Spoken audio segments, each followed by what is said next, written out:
Hello friends, स्वागत है आप सभी का आपके अपने YouTube channel Rajasthan education hub में।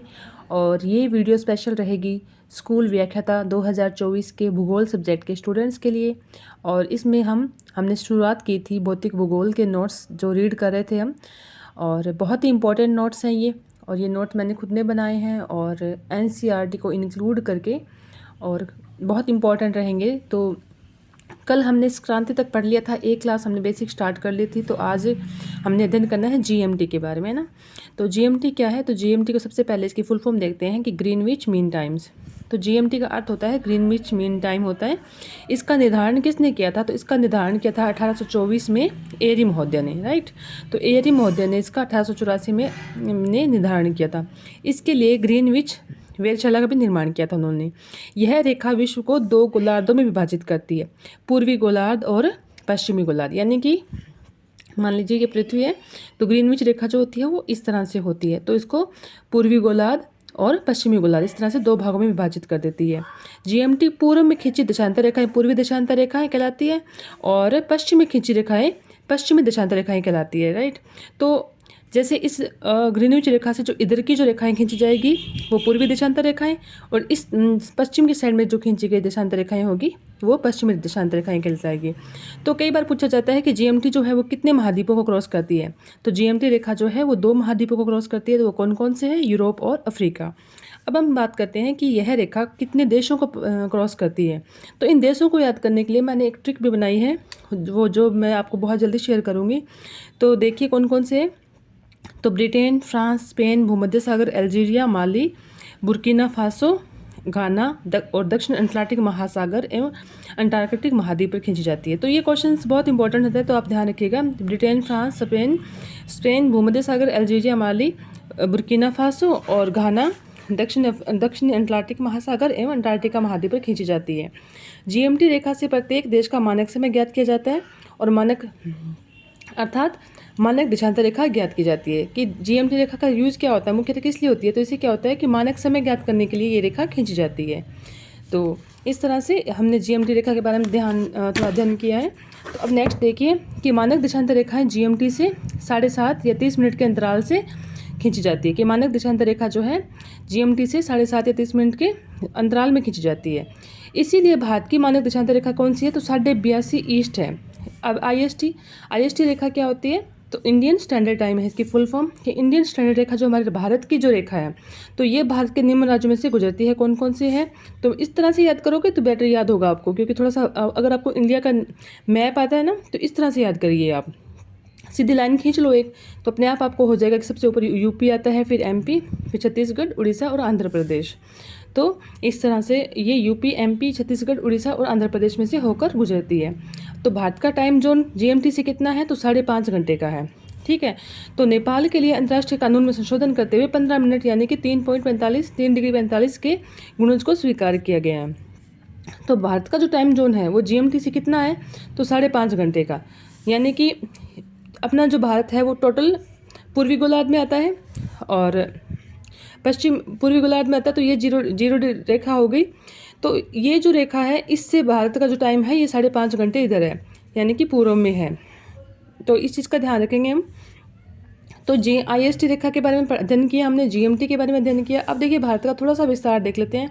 तो भारत का पूर्वी विस्तार कितना है? तो 6.87 ईस्ट टू 57 डिग्री 25 ईस्ट है। और उत्तरी विस्तार क्या है इसका? 8 degree 4 north to 37 degree 6 north तक है। तो भारत के देशांतरी विस्तार के कारण पूर्व एवं पश्चिम के मध्य लगभग जो कितने घंटे का अंतराल है? तो 2 घंटे का अंतराल है। जैसे ये मान लीजिए हमारे इंडिया का मैप है, ठीक है। तो यहाँ के टाइम में और यहाँ के टाइम में ये पूर्व मान लीजिए और ये पश्चिम है। तो यहाँ से लेकर यहाँ तक का जो अंतराल है वो कितने का बताया गया है यहाँ पे? तो ये 2 घंटे का अंतराल आ जाता है। तो ये जो टाइम जो चेंज होता है ये किसके कारण होता है? तो ये होता है हमारे आईएसटी रेखा की वजह से। तो ये बताया गया यहाँ पे। सबसे पहले सूर्य उदय सूर्य अस्त कहाँ पे होता है? ये तो अरुणाचल प्रदेश में होता है। और भारत में कार्य क्षमता बढ़ाने के लिए एवं उत्पादन में वृद्धि करने के लिए भारत को टाइम जोन में विभाजित किया जा रहा है। कितने? 2 टाइम जोन में। यानी कि हमारे जो 85 है, सॉरी यहाँ पे हमारे भारत का जो 82 है, तो 82 के साथ साथ अभी एक और ऐसा सोचा जा रहा है कि इसका थोड़ा और चेंज करके 75 पे एक टाइम जोन और कर दिया जाए। तो इस तरह से भारत के भी टाइम जोन के लिए 2 रेखाएं खींची जाने की ऐसी है, मतलब खींची नहीं गई है लेकिन ऐसी चल रहा है कि भारत को भी दो टाइम जोन में विभाजित किया जाए। इस प्रकार भारत अपनी सूर्य घड़ी में 1.5 घंटे की बचत कर पाएगा। यूएसए में कितना टाइम जोन है? तो 4 है, रशिया में 11 है और चाइना में 1 ही है। तो ये भी थोड़ा सा फैक्ट आप देख सकते हैं। अब इसके बाद में आती है इंटरनेशनल डेट टाइम कि इंटरनेशनल डेट टाइम क्या होती है। तो यह रेखा विश्व को 2 तिथियों में विभाजित करता है। यह रेखा 0 डिग्री जीएमटी के एंटीपोड होता है। जैसे मान लीजिए ये गोलार्ध, इसको इस तरह से पढ़ेंगे हम मैप में, जैसे ये मैप हो गया, तो यहाँ पे जो है 0 डिग्री, राइट।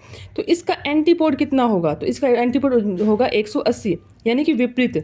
तो एंटीपोड होता है ये, तो अर्थात विपरीत भाग में खींची जाती है। ये 0 डिग्री एवं 180 रेखा एक ग्रेट सर्किल का निर्माण करती है। ये रेखा न ही पूर्व में होती है न ही पश्चिम में होती है, अर्थात इनकी कोई भी, ये इकाई लिखा है मैंने, तो इनकी कोई इकाई नहीं होती है, ठीक है। तो जैसे मान लीजिए यहाँ पे 0 डिग्री रेखा है, तो यहाँ पे हो गया 180, तो ये जो रेखा होगी ये हो जाएगी इसकी एंटीपोड है, तो ये यहाँ पे, तो ये हो जाएगी हमारी इंटरनेशनल डेट टाइम। तो आईडीटी जो है ये कहाँ पे खींची गई है? तो ये मुख्यतः प्रशांत महासागर में खींची जाती है। क्यों खींची गई है इसको? क्योंकि क्या होता है ना कि पानी जहाँ पे होता है वहाँ पे मोड़ नहीं होता। स्थल भाग में क्या होता है, बहुत ज़्यादा मोड़ होते हैं, इसलिए इसको प्रशांत महासागर में खींचा गया है। हालांकि एक काल्पनिक रेखाएं होती हैं, तो इसमें कई मोड़ बना दिए गए हैं। स्थल भाग की तिथि विसंगति को बचाने के लिए इसे पूर्व पश्चिम में विचलित किया गया है। इस तिथि रेखा से पूर्व में जाने पर 1 दिन की कमी और पश्चिम में जाने में 1 दिन की वृद्धि। जैसे मान लीजिए ये है इंटरनेशनल डेट टाइम, और ये कौन से महासागर में है? प्रशांत महासागर में। तो इस रेखा से जब हम पश्चिम की तरफ जाएंगे तो 1 दिन बढ़ जाएगा, और पूर्व की तरफ जाएंगे तो 1 दिन घट जाएगा। यानी कि इस रेखा से इधर 20 जनवरी है, तो रेखा से पश्चिम की तरफ क्या होगा? तो 21 जनवरी हो जाएगा। तो ये थोड़ा सा कंसेप्ट है, आप समझ लीजिए। तो नोट्स में काफ़ी क्लियर एक ही छोटी छोटी चीज़ें आराम से लिखी गई है, तो इसमें आपको कोई भी दिक्कत नहीं होगी। इसी तरह से देखिए एक और आती है यूटीई। इसके बारे में कम ही आपने पढ़ा होगा, या मतलब बहुत कम सुनने को मिलता है। यूटीई क्या होती है? तो ये एक यूनिवर्सल टाइम कोऑर्डिनेट होती है। यह रेखा फ्रांस के पेरिस से गुजरती है। तो यूटीई क्या, ये यूटीसी क्या है? तो यूटीसी जो है ये एक वास्तविक समय है। पृथ्वी का यह जीएमटी से भिन्न होती है। यह नाभिकीय समय को प्रदर्शित करती है, यानी कि यूटीई का संबंध जो होता है वो नाभिकीय समय को प्रदर्शित करने के लिए होता है। यह रेखा जो होती है नक्षत्रीय अध्ययन करने के लिए है, और एस्ट्रोलॉजी एवं दूर संवेदन तकनीक में ये उपयोग में ली जाती है। और एक सेकंड, साइड ब्राइटनेस थोड़ी सेट करते हैं इसकी। तो भारत सरकार ने 31 दिसंबर 11:59 PM 2017 को भूभौतिकी केंद्र या कार्यालय में यूटीसी समय में 1 सेकंड की वृद्धि कर दी गई थी, क्योंकि भुज में, एक सेकंड, थोड़ी सी ब्राइटनेस ज़्यादा लग रही है।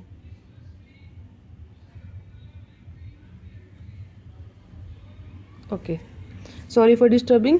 क्योंकि भुज में आए भूकंप के कारण भारतीय प्लेट की गति में क्या हो गया था? कमी हो गई थी। इसलिए क्या हुआ, इसकी जो यूटीई थी ना, इसकी 1 सेकंड में वृद्धि कर दी गई थी। कब की गई थी? तो डेट थोड़ा सा ये ध्यान रखोगे आप। तो 31 दिसंबर को 11:59 PM पे 2017 में की गई थी ये। तो ये थोड़ा सा फैक्ट है, आप देख लीजिएगा, थोड़ा सा ना ध्यान में रहेगा। अब देखिए एंटीपोड क्या होता है। तो एंटीपोड को आप ऐसे मान लो, विलोम मान सकते हैं, प्रतिशत स्थिति मान सकते हैं, उल्टा मान, यानी कि। तो एंटीपोड का तात्पर्य क्या होता है? विपरीत स्थिति होती है। उत्तरी ध्रुव का विपरीत दक्षिणी ध्रुव होता है। जैसे पूर्वी देशांतर का विपरीत कैसा होगा? दक्षिणी ध्रुव होगा। तो यही मतलब दिन का विपरीत रात होता है, तो यही इसी को ही एंटीपोड कहते हैं। तो यदि क्वेश्चन आ सकता है, जैसे मान लीजिए 30 डिग्री नॉर्थ का एंटीपोड क्या होगा? तो आप कह सकते हो कि 30 डिग्री साउथ। 90 डिग्री का क्या होगा? तो 90। लेकिन ये इंपॉर्टेंट है, 0 डिग्री जीएमटी का एंटीपोड क्या होता है? तो 180 आइडियल। 30 डिग्री एंटीपोड का 150 वेस्ट। 90 डिग्री एंटीपोड का 90 वेस्ट। तो उत्तरी गोलार्ध का ब्रिटेन है, तो दक्षिणी गोलार्ध का ब्रिटेन न्यूजीलैंड है। जापान, मतलब एंटीपोड, जापान का एंटीपोड क्या है? तो मध्य चिली है। एंटीपोड हमेशा विपरीत दिशा को प्रदर्शित करता है। यह भूगोल का एक विशेष नियम है। इसी कारण उत्तरी ध्रुव आर्कटिक सागर से घिरा हुआ है, जबकि दक्षिणी ध्रुव जो है वो अंटार्कटिक महाद्वीप से घिरा हुआ है। तो इस तरह से आज की क्लास में हमने क्या क्या देखा, थोड़ी सी इसकी शब्दावलियाँ देखी है, जो आपको आगे डिटेल में भी आएगी कि एंटीपोड क्या है, यूटीई क्या, जीएमटी क्या है, और इंटरनेशनल डेट टाइम क्या है। तो थोड़ा थोड़ा इनका नॉलेज होना चाहिए। अब जैसे थोड़ा सा मैंने आपको डिस्क्राइब कर दिया, तो आपको भी बहुत अच्छे से याद हो जाएगा। तो मिलते हैं नेक्स्ट वीडियो में, और प्लीज़ वीडियो पसंद आए तो लाइक शेयर सब्सक्राइब जरूर कीजिएगा। और जो भी नोट्स मैं आपको पढ़ा रही हूँ उनको थोड़ा सा सीरियसली देखिएगा, और धीरे धीरे करके आपको सारी PDF जो है वो टेलीग्राम में प्राप्त हो जाएगी। तो मिलते हैं नेक्स्ट वीडियो में। जय हिंद, थैंक यू, जय भारत।